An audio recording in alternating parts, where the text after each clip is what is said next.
सुषमा अंधारे म्हणजे 3 महिन्याचं बाळ, हे 3 महिन्याचं बाळ आहे. अच्छा, बाळ निष्पाप असतं, बाळ मोठ्या माणसांच्या अशा झिंज्या ओढतं, त्याला चापट्या मारतं. अरे 30 वर्षात तुम्ही काय कमावलं गुलाबराव? गद्दारीचा शिक्का घेऊन फिरताय तुमच्या जिंदगीवर, की तुम्हाला 30 वर्षात जे कमवता आलं नाही ते सुषमा अंधारेनं 3 महिन्यात कमवून दाखवलं. गुजरातच्या जनतेचे प्रश्न सोडवण्यासाठी जर गुजरातमध्ये सरकार निवडून दिलंय तर लेट देम डू ना. ज्यांनी सरकार निवडून दिलंय त्यांना त्यांचे प्रश्न सोडवू द्या. तुम्हाला महाराष्ट्राच्या लोकांनी निवडून दिलंय, तुम्ही महाराष्ट्राचेच प्रश्न सोडवले पाहिजे. तुम्ही गुजरातची मतं घेऊन मंत्री झाला नाहीत, तुम्ही महाराष्ट्राची मतं घेऊन मंत्री झालात तर महाराष्ट्राच्या जनतेचे प्रश्न सोडवणार. पण एकनाथ भाऊंना बोलून उपयोग नाही, कारण एकनाथ शिंदेचा त्यांनी पुरता ऐकनाथ शिंदे करून टाकलाय. त्यांना फक्त ऐकायचं काम तेवढं दिलंय की उद्धव साहेब घराच्या बाहेरच पडत नव्हते. अरे ज्या पद्धतीने उत्तर प्रदेशमध्ये गंगेवर प्रेत तरंगली तशी महाराष्ट्रात प्रेत तरंगली नव्हती. भाजपची अडचण अशी झाली आहे, त्यांची स्वतःची लेकरं उघडी पागडी बिना आंघोळी पांघोळीची रस्त्याने फिरतायत आणि काँग्रेस राष्ट्रवादी आणि इकडनं आयात केलेली लेकरं त्यांनाच दुसऱ्याच्या लेकराला मांडीवर घेऊन जोजवत बसली आहेत. दसरा मेळाव्यामध्ये आमचे जे 40 चुकार भावंड तिकडे गेलेली आहेत, त्यातला आमचा एक भाऊ फरडा वक्ता आणि छंदी फंदी शायर, कारण फावल्या वेळेत शायरी करणे हा त्यांचा छंद आहे, असे आमचे शायर गुलाबराव पाटील यांनी काही स्टेटमेंट केले. त्याच्यातल्या एका स्टेटमेंटकडे जाऊ आणि शांतपणे जाऊ. दसरा मेळाव्यात ते असं म्हणाले की आम्ही वारसदार नसू, पण आम्ही हिंदुत्वाचा 7बारा आमच्या 40 जणांच्या नावावर आहे. पुढे ते असंही म्हणाले की एकाच घरात किती दिवस सत्ता ठेवायची, सत्ता पालट झाला पाहिजे. आता तुम्ही विचार करा बरं का, एकाच घरात किती दिवस सत्ता ठेवायची असं गुलाबराव पाटील म्हणाले. आता गुलाबराव पाटलांच्या हातात किती काळ सत्ता होती ते जरा आपण बघूया. 1992 साली पंचायत समितीला सदस्य झालेला माणूस, 97ला जिल्हा परिषद सदस्य, 99ला पहिल्यांदा आमदार झाले, 2004ला दुसऱ्यांदा आमदार झाले, 2009ला ते पराभूत झाले होते, पण 2014ला पुन्हा आमदार झाले, 2016 ते 19 ते आमदारही होते आणि सहकार राज्यमंत्रीही होते. 19ला पुन्हा एकदा निवडून आल्यानंतर ते कॅबिनेट मंत्री सुद्धा झाले. ज्यांना असं वाटतं की एकाच घरात किती काळ सत्ता ठेवायची, त्या गुलाबराव पाटलांनी जरा स्वतःचा चेहरा आरशात बघावा आणि स्वतःला प्रश्न विचारावा की जेव्हा आपण हे लोकांना तत्वज्ञान पाजळतोय की का बरं एकाच घरात सत्ता, तेव्हा गुलाबरावजी तुम्ही स्वतःला हा नियम का घालून घेतला नाही की 92 पासून 2022 पर्यंत सत्ता 20 वर्ष तुम्ही वेगवेगळ्या मार्गाने भोगताय. 20 वर्षात एकदा तरी जळगाव किंवा धरणगाव मधला जो कुणी काम करणारा आहे बोलवायचं, गुलाबराव वागला, गुलाबराव तुम्ही तालुका प्रमुख असताना मी उपतालुका प्रमुख होतो, मी तुम्हाला ओव्हरटेक करून पुढे गेलोय, या तुम्ही पुढे, तुम्ही यावेळेला आमदार व्हा, मी थांबतो. का बोलला नाही? दखल बसली होती तेव्हा तुमची. का तुम्ही म्हणाला नाहीत की इथे एवढी सगळी पोरं आहेत, या सगळ्या एवढे सगळे कार्यकर्ते ज्यांनी आयुष्य पणाला लावले, या आयुष्य पणाला लावणाऱ्या कार्यकर्त्यांना तुम्ही असं का म्हणाला नाहीत? किंवा उद्धव साहेबांना का सांगितलं नाही की साहेब एकाच घरात सत्ता नको बरं का, मला खूप वेळा दिले तुम्ही, असं करा यावेळेला आमदारकीचं तिकीट मला देऊ नका, दुसऱ्या कुणाला तरी द्या, हर्षल मानाला तिकीट द्या, अजून कोणाला तरी तिकीट द्या साहेब, पण मला तिकीट नको. का म्हणाला नाहीत गुलाबराव? येड्यात काढायचे धंदे बंद करावेत त्यांनी. कुणाला वेड्यात काढतात ते? मग ते असं म्हणाले की आम्ही वारसदार नाही, पण हिंदुत्वाच्या 7बाऱ्यावर आम्हा 40 जणांची नावं आहेत. ह्या 40 जणांची नावं हिंदुत्वाच्या 7बाऱ्यावर आहेत. मला विरोधच करायचा नाही बरं का, अजिबात विरोध करायचा नाही, मी फक्त शांतपणे काही मुद्दे सांगणार आहे. आता दसरा मेळाव्यात बीकेसीच्या मैदानावरती हे वक्तव्य करणारे गुलाबराव पाटील मुळात बीकेसीचा मेळावा घेतानाच यांच्या लक्षात यायला पाहिजे होतं, झाकली मूठ लाखाची उघडली तर राखाची. जी झाकली होती ती झाकरत ठेवायची होती, पण मेळाव्यासाठी इतकी तिकडून तिकडून छत्तीसगड, यूपी, बिहार करणं जनता माग कशासाठी बोलावले? 1000 रुपये रोज देऊन माणसं बोलावली, त्या बिचाऱ्यांना नीट मराठीही कळत नव्हतं. आता विचार करा, जर लोकांचे पाठबळ आहे, आम्ही बंड केले नाही, आम्ही उठाव केलेला आहे. आम्ही उठाव यासाठी केला की आम्हाला निधी मिळत नव्हता. जर यांना निधी मिळत नव्हता तर मग जेव्हा मुख्यमंत्री म्हणून बहुमताचा ठराव पारित झाला आणि अभिनंदनाच्या ठरावाची भाषणं झाली आणि सन्माननीय अजितदादांनी अभिनंदनाच्या ठरावाचं भाषण करताना राष्ट्रवादी काँग्रेसकडून किंवा म्हणते आम्हीच खरे वारसदार आहोत. हे कसले वारसदार असतील बरं? मला नाही वाटत की बाळासाहेबांचा सच्चा शिवसैनिक रात्रीच्या अंधारात पळून जाईल. ते म्हणतात नाही लोकांचं आम्हाला पाठबळ आहे. तुमचं पाठबळ आहे असं त्यांना म्हणणं आहे. आता जर लोकांचं पाठबळ असेल आणि लोक पाठीशी असतील आणि लोकांना अपेक्षित असणारीच गोष्ट त्यांनी केलेली आहे, कारण आधीची युती ही अनैसर्गिक युती होती असं त्यांचं म्हणणं आहे. जर आधीची युती अनैसर्गिक होती, भाजपा आणि सेना असंच चित्र चांगलं दिसतं असं जर आमच्या मिंदे गटातल्या 40 जणांचं म्हणणं असेल तर गुलाबरावजी साध्या प्रश्नाचं उत्तर द्या की ज्या भाजप सोबत तुम्ही गेला त्याच भाजपनं पाट्ट जो राष्ट्रवादी काँग्रेस सोबत शपथविधी केला होता ते काय होतं? त्याच्यावरती कधी बोलणार आहात का तुम्ही? म्हणजे तुमचं ठेवताय झाकून, तुम्ही त्याच्यावरती कधी प्रश्न विचारताय का? बरं जाऊ द्या, चला अजून थोडस पुढे जाऊया. माझ्याकडे खूप मुद्दे आहेत, खूप मुद्दे आहेत माझ्याकडे. अनैसर्गिक युती होती, आम्ही नैसर्गिक युतीसाठी आलेलो आहोत, आम्ही बाळासाहेबांचे सच्चे शिवसैनिक आहोत.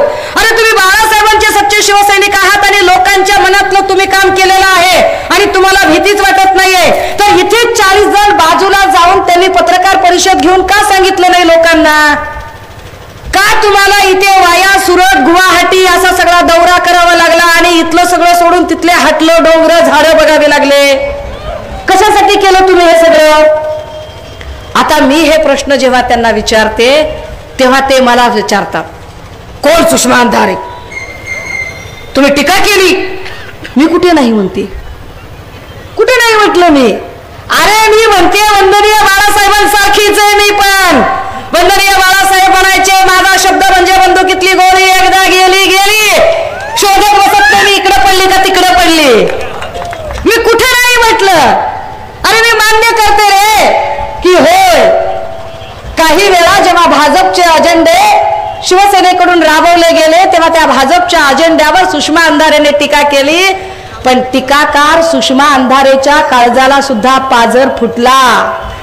जेव्हा तुम्ही सन्माननीय उद्धव साहेबांच्या सोबत गद्दारी केली, विश्वासघात केला, कपटनीत केली, कुटील कारस्थान केलं, तेव्हा ना ज्या काँग्रेस आणि राष्ट्रवादीवरती तुम्ही बोलत आहात त्या काँग्रेस राष्ट्रवादीच्या सुद्धा काळजाला पाजर फुटला. एवढ्या सगळ्या पडझडीच्या काळात एकदाही काँग्रेसने किंवा राष्ट्रवादीने शिवसेनेचा हात सोडण्याची भाषा केली नाही. विरोधकांच्या काळजाला पाजर फुटला, टीकाकारांच्या काळजाला पाजर फुटला. माझ्यासारखी पोरगी, कधीच राजकारणात न येण्याचा विचार करणारी पोरगी राजकारणात सक्रियपणे उद्धव साहेबांच्या सोबत उभी राहिली. मी 3च महिन्यात आले असेल गुलाबराव. होय टीकाकार असून माझ्या काळजाला पाजर फुटला, पण माझा तुम्हाला प्रश्न आहे, 30 वर्ष सत्तेचा मलिदा खाऊनही तुमच्या काळजाला पाजर का फुटला नाही? 30 वर्ष, 30 वर्षापासून सत्ता भोगताय, 30 वर्षापासून मलिदा खाताय, 30 वर्षापासून गलगट्ट मस्तवाल आणि निगरगट्ट झालात, फुटला नाही पाजर? गुलाबराव एवढा तरी विचार करायचा होता की याच्या आधी राणे गेले, भुजबळ गेले, राज ठाकरे सुद्धा गेले, पण ते गेले त्यांनी त्यांची जमीन तयार केली. ते तुमच्यासारखे मुळावर उठले नव्हते. तुम्ही लोक नुसते गेले नाहीत तर गेल्या 30 वर्षापासून जो धनुष्यबाण देवाऱ्यावर देवासारखा पुजला होता तो धनुष्यबाण गोठवण्याचं पाप तुम्ही केलं. तुम्ही नुसतं गेला नाहीत तर 15 दिवसाच्या आत तुम्ही तुमचा रंग बदलला आणि नुसती शिवसेनेवरच काय, नुसती सन्माननीय उद्धव साहेबांवरच काय, तुम्ही मासाहेब मीनाताईंवरती सुद्धा टीका करायला मागे पुढे बघितला नाही. म्हणजे ज्या ताटात खाल्लं त्याच ताटामध्ये घाण करण्याची वृत्ती तुमची तयार झाली. मग ते सांगायला लागले, सुषमा अंधारे म्हणजे 3 महिन्याचं बाळ, हे 3 महिन्याचं बाळ आहे. अच्छा, मी 3 महिन्याचं बाळ आहे. मग आता लक्षात असलं पाहिजे, बाळ निष्पाप असतं, बाळाला काही फार कळत नाही. बाळ निष्पाप असतं, बाळ निर्व्याज असतं, बाळाला लहान मोठं सुद्धा कळत नाही. बाळ मोठ्या माणसांच्या अशा झिंज्या ओढतं, त्याचा गालगुच्चा घेतं, त्याला चापट्या मारतं. बाळ त्याला लाथा झाडतं. गुलाबराव, जर मी 3 महिन्याचं बाळ असेल तर तुम्ही मला ते राईट्स देताय की मी तुमचा गालगुच्चा घेतला पाहिजे, मी तुमचे केस ओढले पाहिजेत आणि मी तुमची पिसं सुद्धा काढली पाहिजे. तुम्ही अधिकार देताय मला तो. तुम्ही 3 महिन्याचं बाळ, अरे मला 3 महिन्यात जेवढी शिवसेना कळली आणि 3 महिन्यात जे आपुलकी आणि प्रेम मी कमावलं आणि जो आपलेपणा शिवसैनिकातल्या प्रत्येकाच्या घरातली, प्रत्येकाच्या कुटुंबातली बहीण आणि लेक म्हणून मी वावरते. अरे 30 वर्षात तुम्ही काय कमावलं गुलाबराव? गद्दारीचा शिक्का घेऊन फिरताय. काय उपयोग आहे तुमचा तुमच्या जिंदगीवर की तुम्हाला 30 वर्षात जे कमवता आलं नाही ते सुषमा अंधारेने 3 महिन्यात कमवून दाखवलं. तुम्ही सांगताय 3 महिन्याचं बाळ सुषमा अंधारे. काय म्हणलं ते चिमणराव पाटलाचा आणि किशोर पाटलांचा हिशोब तिकडे जाऊन घ्यायचा आहे मला, इथं नाही घेणार. मग ते म्हणाले आम्हाला पाणीवाला बाबा व्हायचे. गुजरात इथं धरणगाव मध्ये 10 दिवस पाणी सुटत नाही. 10 दिवस, 24 दिवस. बघा बाबा चॅनल वाल्यांना, मी म्हणतच नाहीये, तेच सांगतात की 25 दिवस पाणी सुटत नाही. पाणी पुरवठा मंत्री तुम्ही होतात आणि पाणी काही सुटत नाही. ते म्हणतायत की मुझे पानी वाला बाबा बनना है. पानी वाला बाबा तो आप हो ही, हमने कहा ना कहा, आप तो पानी वाले बाबा हो ही. बस वो पानी पीने का है कि वो पानी खाली शाम के 6 बजे के बाद गिलास में डालने का है, उसका हमको पता नहीं. वो हमको जरा पता करना पड़ेगा कि वो क्या है. तुम्ही कुठल्या मुद्द्यावर हे करत आहात? मग ते काल म्हणाले की आमच्यावरची टीका आम्ही सहन करणार नाही. कोणती अंधारे का इंदी से बाई. आता त्यांना हे कळलं पाहिजे, हे बाळासाहेबांचे वारसदार, तुम्हाला महिलांचा सन्मान करायचा कळत नाही. अरे छत्रपती शिवरायांच्या काळापासून जो शिवरायांचा विचार घेऊन शिवसेना उभी राहिली, त्या शिवरायांच्या शिवसेनेने जो छत्रपती शिवरायांचा विचार आहे की शत्रूची सुद्धा माय माऊली असली तर तिला सुद्धा आई आणि बहीण म्हणून पाठराखण केली पाहिजे. मी तुमचा उल्लेख 1000 वेळा भाऊ म्हणून करते आणि तुम्ही माझ्याबद्दल एकेरीवर बोलता, कोणती बाई म्हणता. तुम्हाला जर प्रत्येक ताईमध्ये आईमध्ये बाई दिसत असेल ना तर तुम्ही बाळासाहेबांचे शिवसैनिक असू शकत नाही गुलाबराव. कारण तुम्हाला महिलांशी कसे वागावे, कसे बोलावे एवढा साधा संस्कार कळत नाही. तुम्हाला वाटतं की 4-2 त्याच टपऱ्या शायऱ्या मारले की आपण काहीतरी फार मोठं काहीतरी तीर मारलाय. जरा जळगाव जिल्ह्यातले प्रश्न बघा, जळगावातले काय प्रॉब्लेम आहेत ते बघा. की कापसाचं नुकसान काय होतंय, केळीचं नुकसान काय होतंय, शेतकऱ्यांच्या अडचणी काय आहेत, याच्यावरती अभ्यास असला तर बोलतील. कारण यांचा प्रॉब्लेम असा आहे की ज्याला ज्या खात्यातलं कळत नाही त्याला त्या खात्याचा मंत्री करून टाकलाय. आमचा तानाजी भाऊ आरोग्य मंत्री आहे, त्याला हातकीन कोण आहे ते कळत नाही. त्याला हत्तीपाय रोग डासाने होतो का दूषित पाण्याने होतो हे बी कळत नाही. त्याच्या डासांचं विचारलं तर तो पठ्ठा सांगतोय की आम्ही डासांचं वर्गीकरण करतोय. कसलं वर्गीकरण? नर डास, मादी डास, गरोदर डास, असं काही वर्गीकरण चाललंय का? कुठल्या पद्धतीचं राजकारण चाललंय? लोकांचे प्रश्न जाणीवपूर्वक बाजूला सरकवून नसलेल्या मुद्द्यांवरती चर्चा केली जाते. नसलेले मुद्दे मुद्दाम पुढे आणले जातात. इथून ज्या पद्धतीने एक प्रोजेक्ट बाहेर जात आहेत, हे जर एक प्रोजेक्ट जर आपण जर बघितले तर एका प्रोजेक्टमुळे इथे लाखो पोरांना रोजगार मिळाला असता, परंतु ते प्रोजेक्ट इथून गुपचूप हळूच गुजरातला नेले जातात. निश्चितपणे गुजरात भारताचाच भाग आहे आणि गुजरात मधली माणसं आमची आहेत आणि गुजरात मध्ये ज्यांचं नाव फार सन्मानानं आणि आदरानं घेतलं जातं ते सरदार वल्लभभाई पटेलही आमचेच आहेत. परंतु जर गुजरातमध्ये गुजरातच्या जनतेचं भलं करण्यासाठी, गुजरातच्या जनतेचे प्रश्न सोडवण्यासाठी जर गुजरातमध्ये सरकार निवडून दिलंय तर लेट देम डू ना. ज्यांनी सरकार निवडून दिलंय त्यांना त्यांचे प्रश्न सोडवू द्या. तुम्हाला महाराष्ट्राच्या लोकांनी निवडून दिलंय, तुम्ही महाराष्ट्राचेच प्रश्न सोडवले पाहिजे. तुम्ही गुजरातची मतं घेऊन मंत्री झाला नाहीत, तुम्ही महाराष्ट्राची मतं घेऊन मंत्री झालात तर महाराष्ट्राच्या जनतेचे प्रश्न सोडवणं ही तुमची प्रायोर जबाबदारी आहे आणि त्यावरती तुम्ही आम्हाला उत्तरं दिली पाहिजेत.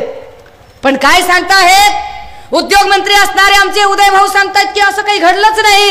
अरे मग 1 महिन्यापूर्वी उदय भाऊ तुमचाच व्हिडिओ आहे की तुम्हीच बोलताना दिसताय की आपल्याकडे टाटा एअरबसचा प्रोजेक्ट येणार आहे. उदय भाऊ तुम्ही बोललात का तुमचा जुळा भाऊ बोलला? मग ते सांगतात की नाही असे कसे, फोकन वेदांताबद्दल आमच्याकडे चर्चा झालीच नव्हती. अरे MIDCच्या ऑफिशियल ट्विटर हँडल वरती लिहिलेलं आढळतं की एकनाथ शिंदेच्या सोबत आम्ही चर्चा केलेली आहे. तरी तुम्ही लोकांच्या डोळ्यात धूळफेक करता, तरी तुम्ही लोकांना काहीच बोलू देत नाही. असं कोणतं, अशी काय मजबुरी असते की 3 तासाच्या आत पोलीस भरतीचा GR निघतो सुद्धा आणि रद्द सुद्धा होतो. पोलीस भरतीचा GR जर 3 तासाच्या आत रद्द होतो याला जबाबदार कोण? ज्या गोपनीय पत्रात स्पष्टपणे लिहिलेलं आहे की पोलीस भरतीची तारीख आम्ही तुम्हाला यथावकाश कळवू, तेव्हा तुम्ही आदेश काढा.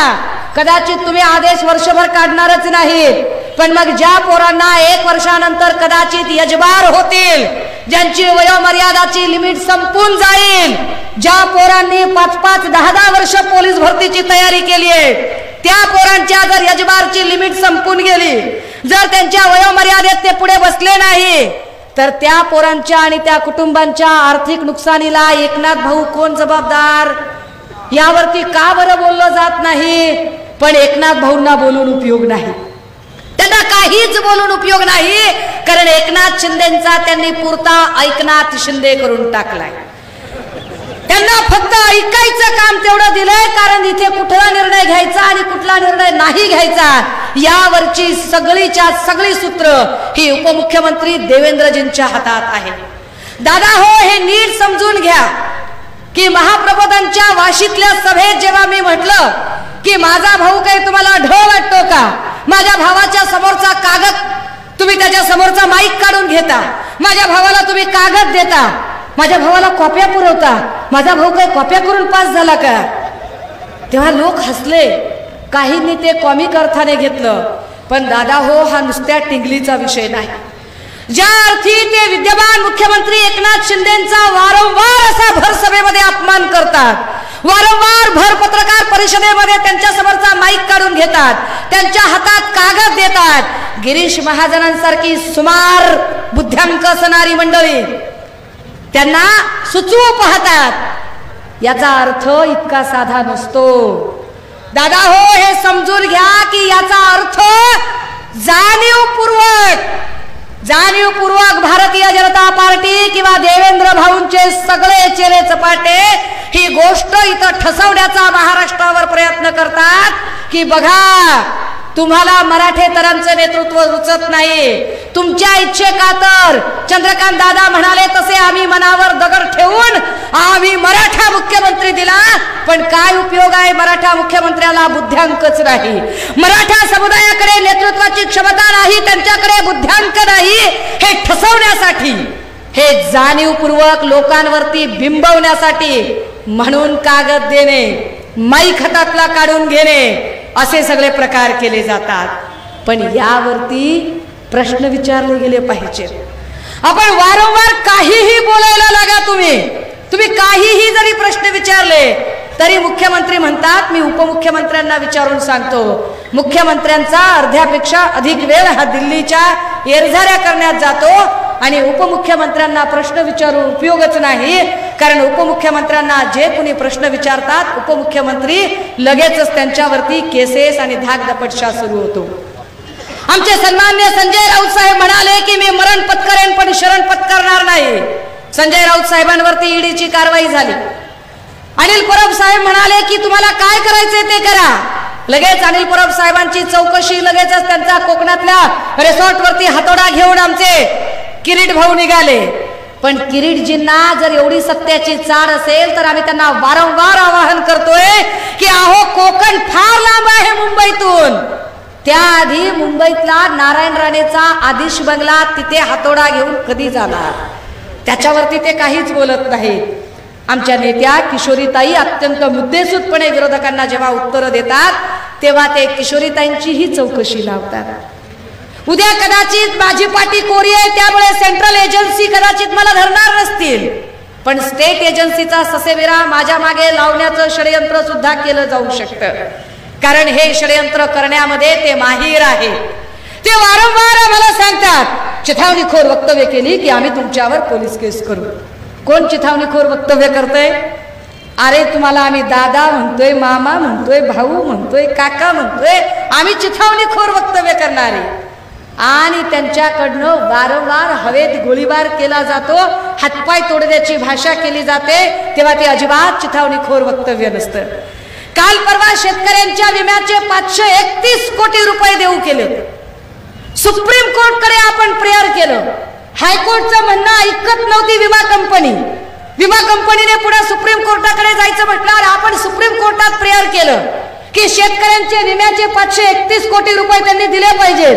531 कोटी रुपये सुप्रीम कोर्टाने द्यायला सांगून सुद्धा विमा कंपन्या द्यायला तयार नाही.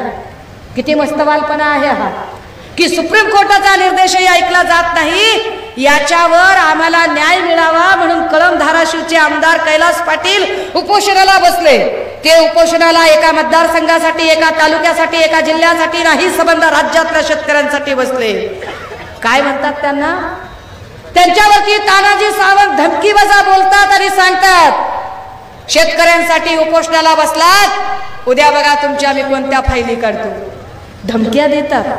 सरळ सरळ तुमच्यावरती केसेस टाकण्याच्या धमक्या दिल्या जातात. इथं माझ्याकडे आज सभेच्या निमित्ताने नाशिकचे नगरसेवक आलेले आहेत. या नाशिकच्या नगरसेवकांचा गुन्हा काय तर ते शिंदे गटात सामील होत नाही. लियाकत युसुफ शेख नगरसेवक आहेत नाशिकचे. इरफान युसुफ शेख हे युवा सेनेचे पदाधिकारी आहेत, शहर प्रमुख आहेत. 20 ऑक्टोबर रोजी यांना तडीपारीच्या नोटिसा आल्या. काय कारण आहे तडीपारीच्या नोटिसा येण्याचं? शिंदे गटात सामील झालात तर सोडून देतो, नाही आलात तर नोटीस काढतो. नवी मुंबईच्या मडवींना तडीपारीची नोटीस दिली आणि त्यांची तडीपारीची ऑर्डर काढली. जर मडवी गुन्हेगार असतील तर नोटीस निघायच्या 2 दिवस आधीपर्यंत मडवींना पोलीस प्रोटेक्शन का दिलं होतं? मडवींना 2 दिवस आधीपर्यंत पोलीस प्रोटेक्शन देता आणि मडवी जेव्हा तुमच्याकडे येणारच नाही याची तुम्हाला खात्री पटते तेव्हा मात्र मडवीची तडीपारीची नोटीस काढली जाते.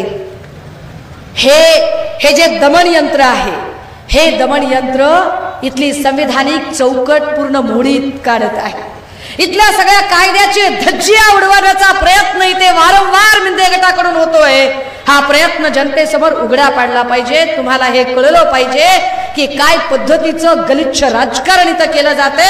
ज्या गलिच्छ राजकारणामध्ये जो कुणी खरं बोलेल त्याच्यावरती पोलीस केसेस पडतील.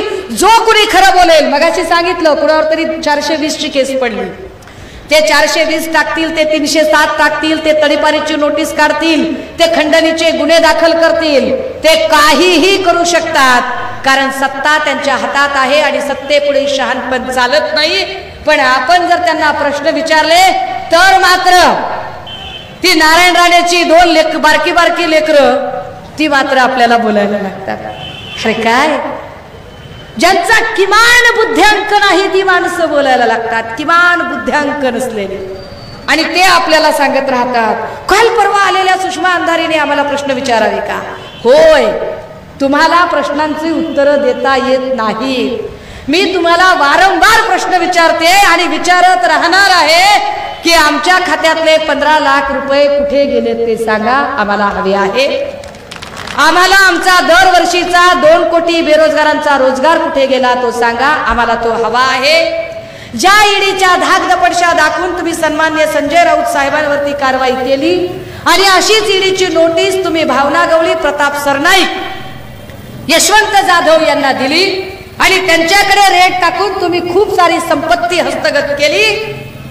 ते यशवंत जाधव किंवा ते प्रताप सरनाईक किंवा त्या भावना गवळी यांना तुम्ही अजूनही त्यांच्यावरच्या चार्जशीट दाखल का केल्या नाही? किती विशेष आहे.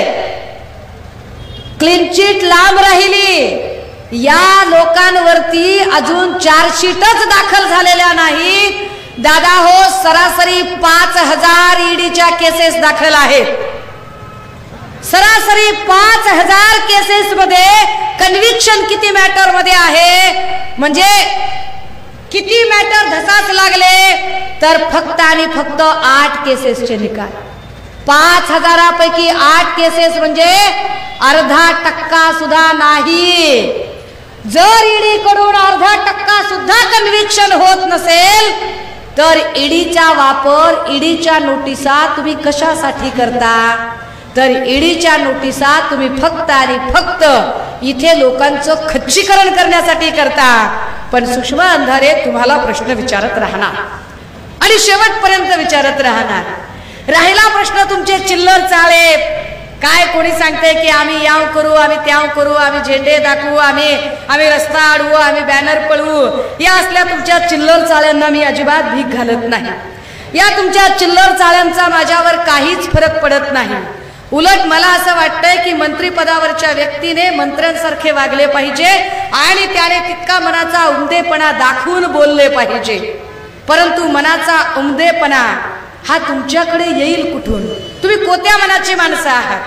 आणि हो, मिंदे गटातल्या लोकांना हाताशी धरून जर भाजपा आमच्यामध्ये फूट पाडण्याचा प्रयत्न करत असेल तर गुलाबराव सारख्या छंदी फंदी शायरांनी हे लक्षात घेतले पाहिजे कि कल हमारे घर की दीवार क्या गिर गई, कल हमारे घर की दीवार क्या गिर गई, उन्होंने आने जाने का रास्ता बना लिया है. लक्षात आलं पाहिजे गुलाबराव पाटलांसारख्या माणसांना की आहो तुमचा वापर करून घेतला जातोय. ज्या क्षणी तुमची उपयोगिता मूल्य संपेल त्या क्षणी तुम्हाला सोडून दिलं जाईल. तुम्ही विचार करा, बच्चू भाऊंचा ज्या पद्धतीनं ते गेम करू पाहताहेत यावरूनच शिंदे गटाच्या सदस्यांचं भविष्य काय ते लक्षात येईल. एकीकडे सांगताहेत, रवी राणा सांगतोय की बच्चू कडूंनी 50 खोके घेतले आणि खोके घेऊन गुवाहाटीला जाणाऱ्या आमदारांपैकी मी नाही, हे जाहीरपणे रवी राणा सांगतात. बच्चू कडू आज जरी शब्द मागे घेत असले तरी बूंद से गई सो हौद से नहीं आती. याच्यामध्ये हा विचार केला गेला पाहिजे की समजा बच्चू कडू जे बोलतात ते खरं बोलतात आणि रवी राणा बोलतात ते खोटं बोलतात. 1 मिनिटासाठी असं गृहीत धरू की रवी राणा बच्चू भाऊंची बदनामी करत आहेत, पण मुळात रवी राणाची हिम्मत एवढी कशी काय होते? महाराष्ट्रातल्या नेत्यांना बदनाम करण्यासाठी राणा असतील, कंबोज असतील किंवा सोमय्या असतील, ही अमराठी माणसं का वापरली जातात आणि अमराठी माणसांकडून मराठी माणसांचं चरित्र हनन आणि प्रतिमा हनन का केलं जातं? कशासाठी हे प्रश्न विचारतात? दादा हो, तुम्ही समजून घ्या, विचार करा. तुम्ही प्रबोधित झाला पाहिजे, तुम्ही शहाणे झाले पाहिजे. तुमच्या डोक्यात हा प्रश्न निर्माण झाला पाहिजे की जेव्हा सन्मान्य उद्धव साहेबांचं सरकार होतं तेव्हा तर एसटी कामगारांची आंदोलनं सुरू होती, पण एसटीचं विलीनीकरण तेव्हा नाही झालं. मग आता सरकार तुमचे आता विलीनीकरण का होत नाही किंवा त्या विलीनीकरणासाठी आता गुणरत्न सदावर्ते सारखे राजकीय रोजगार हमी योजनेचे मजूर आंदोलन का करत नाहीत? हे लक्षात आलं पाहिजे. अशी काय गोष्ट आहे की सन्मान्य उद्धव साहेब मुख्यमंत्री असताना हनुमान चालीसा म्हणण्यासाठी अमरावतीवरून नवनीत राणा मुंबई पर्यंत येतात, पण आता त्या कोणत्या कोपच्यात बसल्यात कळतच नाही. आता का त्या गप्प असतात? अशी काय गोष्ट असते की कालपर्यंत भोंग्यांचं राजकारण केलं जातं, पण आज मात्र तो विषयच काढला जात नाही. दादा हो, हे नीट समजून घ्या की हे लोक ना हिंदुत्वासाठी गेले ना निधीसाठी गेले. हे लोक गेले तर यांचे सगळे काळे धंदे लपवण्यासाठी गेले. जे बदनाम होते, जे बदमाश होते, जे भ्रष्टाचारी होते, जे कुटील होते, ज्यांना भीती होती ते गेले, ज्यांना भीती नव्हती ते तट देत आहेत, ते लढत आहेत आणि ते हे खिंड लढवत आहेत. लोकांना भ्रमित करण्याचा प्रयत्न जो वारंवार केला जातोय, वारंवार लोकांना सांगण्याचा आणि हॅमर करण्याचा प्रयत्न केला जातोय आणि आम्ही कसे सच्चे आहोत हे सांगण्याचा प्रयत्न केला जातोय, त्यांना कधी लोकांनीच प्रश्न विचारले पाहिजेत की अहो तुम्ही जेव्हा बोलता, तुम्ही जेव्हा हिंदू मुस्लिम असं सगळं करता आणि बाळासाहेबांचे वारसदार म्हणतात, तेव्हा ते विसरतात की बाळासाहेबांचा वारसदार हा फक्त आणि फक्त कुणा एका जातीचा धर्माचा माणूस असत नाही. बाळासाहेबांचे वारसदार जेवढे धर्मवीर आनंद दिघे असतात, तेवढे सच्चे अनुयायी साबरभाई शेख सुद्धा असतात, हे ते विसरतात.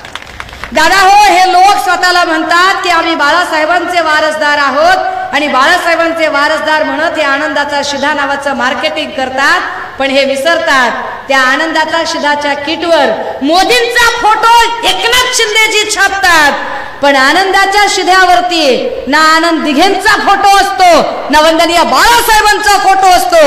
यातच काय ते लक्षात येतं की यांना ना वंदनीय बाळासाहेबांच्या विचाराशी घेणं देणं आहे ना शिवसेनेशी घेणं देणं आहे. ह्या सगळ्याच फक्त आणि फक्त कळसूत्री बाहुल्या म्हणून काम करत आहे. त्यामुळे अशा सगळ्या कळसूत्री बाहुल्यांना सरळ करण्यासाठी, अशा सगळ्या कळसूत्री बाहुल्यांचं षडयंत्र उघडं पाडण्यासाठी आणि अशा सगळ्या कळसूत्री बाहुल्यांनी ज्या पद्धतीचं एक घाणेरडं आणि गलिच्छ राजकारण इथं रचू पाहत आहे आणि वारंवार ते काय म्हणतात, ते तुमच्या मनात एक संभ्रम निर्माण करण्याचा प्रयत्न करतात आणि सांगतात की उद्धव साहेब घराच्या बाहेरच पडत नव्हते.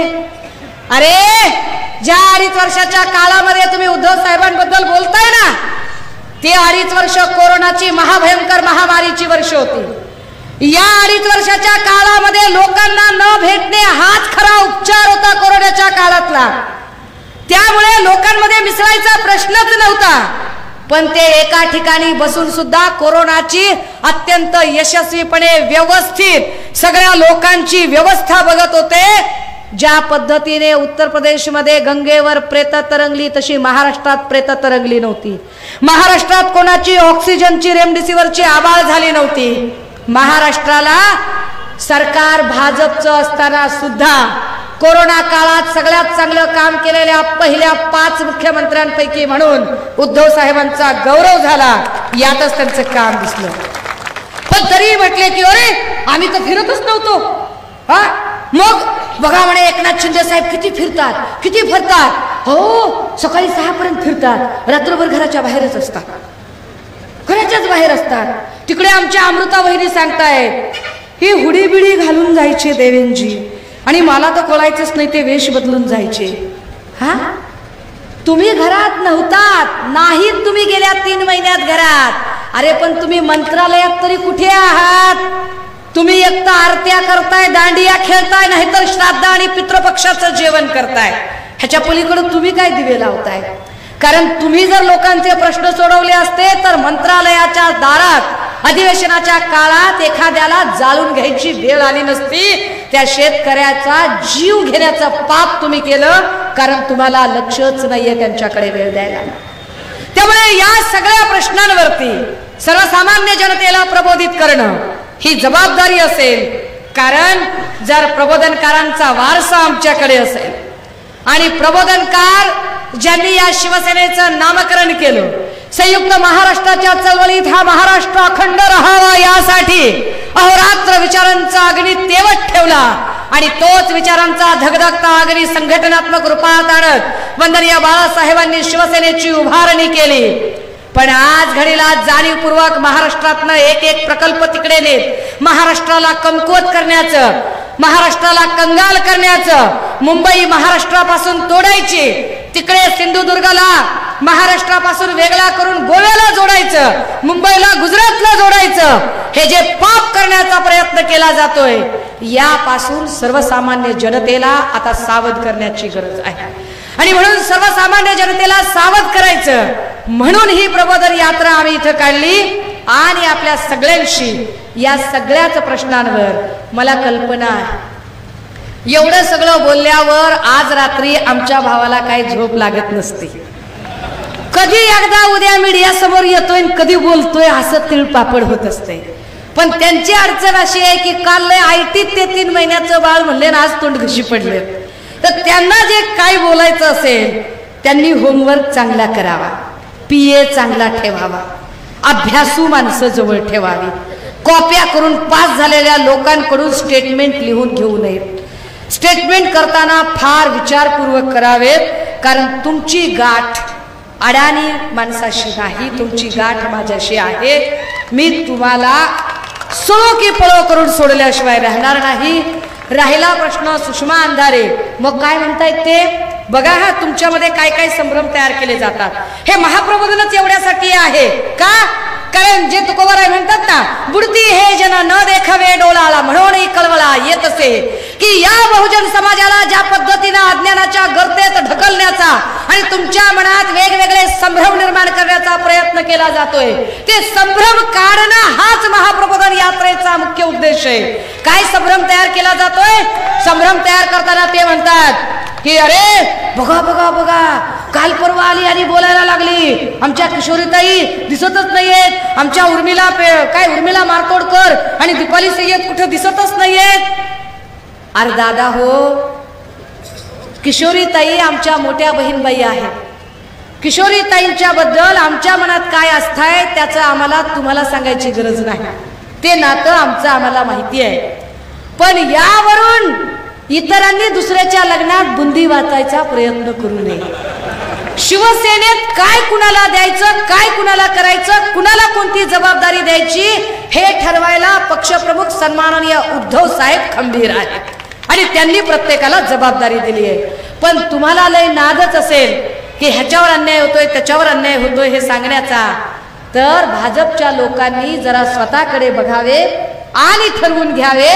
आणि मिंदे गटातल्या लोकांनी त्यांच्या लग्नात जाऊन बुंदी वाटण्यापेक्षा त्यांना एक सांगण्याचा प्रयत्न करावा की तुम्ही लोकनेत्या बहुजन चळवळीतनं आलेल्या पंकजा मुंडे यांना मंत्रिमंडळात कधी घेणार आहात त्याचा आधी अभ्यास करा. आधी पंकजाताईंना तुम्ही कधी नेता करणार आहात, कधी मंत्रिमंडळात घेणार आहात, त्याचे तुम्ही काही कोडे असतील ते सोडवा. शिवसेनेतली कोडी सोडवायला आम्ही मस्त खंबीर आहोत आणि आम्ही आमचे प्रश्न सोडवू. पण तुमची, कारण भाजपची अडचण अशी झाली आहे, त्यांची स्वतःची लेकरं उघडी पागडी बिना आंघोळी पांघोळीची रस्त्याने फिरतायत आणि काँग्रेस राष्ट्रवादी आणि इकडनं आयात केलेली लेकरं त्यांनाच दुसऱ्याच्या लेकराला मांडीवर घेऊन जोजवत बसली आहेत. हे जरा बंद केलं पाहिजे त्यांनी, कारण त्यामुळे मूळ भाजपाई अस्वस्थ झाले. मूळ भाजपा नेते त्यांची अस्वस्थता ओळखून घ्यावी. देवेंद्र भाऊ, तुम्ही तुमची चाणक्यगिरी करण्याच्या नादामध्ये मूळ भाजपाई लोकांवरती अन्याय करताय, याचा सुद्धा विचार केला गेला पाहिजे. दादा हो, माझ्याकडे बोलण्यासारखे चिकार मुद्दे आहेत, परंतु मला वेळेची मर्यादा आहे. कारण माझ्यावर माझ्या भावांचं प्रचंड प्रेम आहे आणि मला माहिती आहे की इथे अनेक खबरे आहेत या गर्दीत, जे खबरे कदाचित माझा आवाज ऑनलाईन ऐकवत सुद्धा असतील की ऐकायचं काय बोलायली ती ऐकवतो तुम्हाला. खबरे आपले बिचारे एक प्लेट बिर्याणी आणि एका हतबट्टीवर काम करायला तयार आहेत. त्यामुळे खबऱ्यांनी त्यांचं काम चोख पार पाडलंय असं मी गृहीत धरते. मला कुणाच्याही भावना दुखावण्याचा अजिबात माझ्या मनात हेतू नाही. पण तरी सुद्धा माझ्या बोलण्यामुळे कुणालाही वाईट वाटलं असेल, कुणालाही राग आला असेल, कुणाचाही उपमर्द झाला असेल, चुकून माकून कुणाच्याही भावना दुखावल्या गेल्या असतील, तर अशा सगळ्या आयोजक संयोजक वक्ते श्रोते नेते कार्यकर्ते यांची किंवा अशा ज्यांच्या कुणाच्या भावना दुखावल्या गेल्यात अशा कुठल्याही विरोधकांची किंवा त्यांच्या खबऱ्यांची मी अजिबात माफी मागणार नाही. मी माझ्या म्हणण्यावर ठाम आहे. बोलून शब्द बदलायला मी काही अण्णा हजारे नाही किंवा बोलून शब्द फिरवायला मी राणा किंवा बच्चू कडू सुद्धा नाही. मी अजिबात त्या उगा बोलायचं आणि पुन्हा माफी मागायची असले धंदे आपण करत नाही. बोललो एक बार जो मैंने खुद से कमिटमेंट की तो फिर मैं खुद की भी नहीं सुनती. गुलाब भाऊच्याच याच्यामध्ये